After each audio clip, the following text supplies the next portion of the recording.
Hello everyone, আসসালামু আলাইকুম। কেমন আছো সবাই? আশা করছি ভালো আছো। আমি অনেক ভালো আছি, আলহামদুলিল্লাহ। তা বন্ধুরা, এই দুধের বোতলটা কালকে পাশের বাসার চায়ের দোকান বাইরে থেকে 2 লিটার দুধ নিয়েছিলাম। তো এটা আর সেকে ফ্রিজে রাখতে পারি নাই। তো এখন সকালবেলা বের করে অনেকক্ষণ ভিজিয়ে রেখেছি। তা কিছুটা পরিমাণ বরফ ছাড়িয়েছে। তা এখানে আমি আধা লিটার মতো দুধ নিয়ে নিব। এই আধা লিটার দুধ আমার আজকে একটা রেসিপি তৈরি করব, এর জন্য। তা দেখতে হলে ভিডিও শুরু থেকে শেষ পর্যন্ত সাথে রাখতে হবে। তা দুধটা নিয়ে একটু কনফিউজড আছি, ভালো আছে নাকি মানে নষ্ট হয়ে গেছে। তো এটা আমি আধা লিটার নিয়ে নিলাম। এটা আমি চুলায় বসিয়ে দিব, আধা লিটার দুধ। আর এদিকে কিছু কিশমিশ আমি ফ্রিজে রেখেছিলাম, আমি এটা ধুয়ে রেখেছিলাম, সবসময় আমি ধুয়ে রাখি। তো এখন আরও একটিবার আমি এখন ধুয়ে নিব।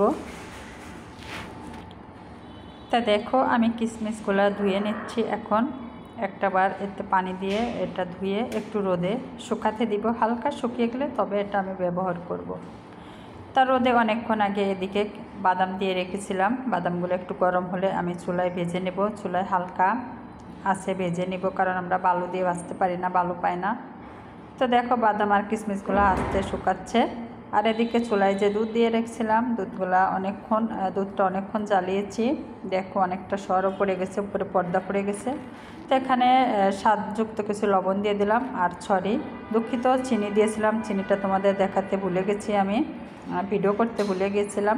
তাছাড়া পরিমাণ মতো চিনি দিয়ে নিয়েছি। আর এখানে সে বাদামগুলো আমি অফ ক্যামেরায় ভেজে নিয়েছি। আর এখন খোসাগুলো আস্তে আস্তে ছড়িয়ে নিব। আর এদিকে দুধটা ভালো করে নাড়াচাড়া করতে হবে। তাই যে দেখো, বাদামগুলো অনেক সুন্দর করে খোসা ছড়িয়ে পরিষ্কার করে নিয়েছি। তো এখন বাদামগুলো চলো গুঁড়ো করে নিই। ভালো করে একটু গুঁড়ো করে নিতে হবে, ভেঙে চুড়ে। তো যাই, বাদামগুলো একটু গুঁড়ি করে নিয়ে আসি। আর এদিকে দুধটা হতে থাকুক, ভালো করে জাল দিতে হবে, দিয়ে দুধটাকে অনেক ঘন করতে হবে। হালুয়া তৈরি করতে গেলে ঠিক যেমন হয় তেমনই। তা দেখো, বাদামগুলো আমি কি সুন্দর করে গুঁড়ি করে নিয়েছি। একটু দানা দানা করে রেখেছি, যাতে এটা মানে খেতে একটু হালকা হালকা দাঁতের নিচে পড়লে ভালো লাগে। তো এখন গুঁড়ি করা বাদামগুলো আমি এই দুধের ভিতরে আস্তে আস্তে দিয়ে নিব। তার আগে চুলার আঁচটা কমিয়ে দুধটা একটু কমে নিলাম, যাতে উতলায় না পড়ে যায়। তো দেখো, বাদামের গুঁড়িগুলো সব দুধের ভিতরে দিয়ে একটু নাড়াচাড়া করছি। আর তার সাথে দিয়ে দিব কিছু কিশমিশ, যে রোদে দেখো হালকা শুকিয়ে রেখেছিলাম। সেই কিশমিশগুলো এখন দিয়ে কিছুক্ষণ নাড়াচাড়া করতে হবে, ভালো করে জ্বালাতে হবে। আমি একটু আঠালো আঠালো ভাব করব, তোমরা চাইলে লুজও রাখতে পারো, কিন্তু আমি এখানে আজকে একটু আঠালো আঠালো হালুয়ার মতো করব। তো এভাবে নাড়াচাড়া আর জ্বালাতে নাড়াচাড়া করতে করতে এটা একসময় আস্তে আস্তে আঠালো হয়ে যাবে। তো দেখো বন্ধুরা, আমার হালুয়াটা আঠালো হয়ে গেছে। এই যে তোমাদেরকে একটু দেখানোর চেষ্টা করছি। দেখো, এটা অনেক সুন্দর ঘন হয়ে গেছে, এই যে আঠালো হয়ে গেছে। তো আমার রান্নাটা শেষ হয়ে গেছে। এখন এটা আমি আমার রুমে নিয়ে চলে যাব, সেখানে নিয়ে তোমাদেরকে আরেকটু দেখাবো। এবং যে আমার রুমটাতে নিয়ে রুমের ফ্রিজে এটা পরিবেশন করব। এটা আমরা ছোট বড় বয়সের সবাই, বাচ্চারা সবাই খেতে পারবো। তো দেখো, আমার রুমটাতে নিয়ে চলে এলাম সেই হালুয়াটা। এই যে বন্ধুরা দেখো, অনেকটা গাঢ় হয়েছে, ঘন হয়েছে, পুরো হালুয়ার মতো হয়ে গেছে। তো এটা এখন আমি আমার একটা ফ্রিজে পরিবেশন করে নেব। দেখো, কিশমিশগুলো ফুলে অনেকটা বড় বড় হয়েছে।